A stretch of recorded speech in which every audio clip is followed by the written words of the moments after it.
Tangkap seorang pelaku pencabulan terhadap 3 anak di bawah umur di Kabupaten Pandeglang, Banten. Saat diperiksa Satreskrim Polres Pandeglang, diketahui pelaku mengidap penyakit HIV/AIDS. Seorang pria ditangkap polisi setelah adanya 3 laporan dari keluarga korban pencabulan anak di bawah umur. Modus pelaku dengan cara mengiming-imingi para korban yang masih di bawah umur dengan memberikan jajanan secara gratis. Setelah dilakukan pemeriksaan medis, pelaku ternyata mengidap penyakit HIV/AIDS.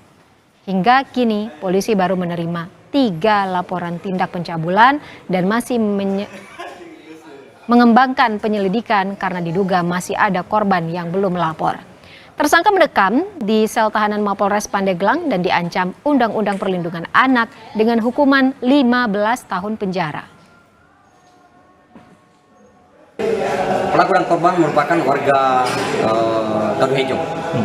Adapun modus pelaku adalah merayu korban dengan cara menawarkan jajanan secara gratis kepada korban.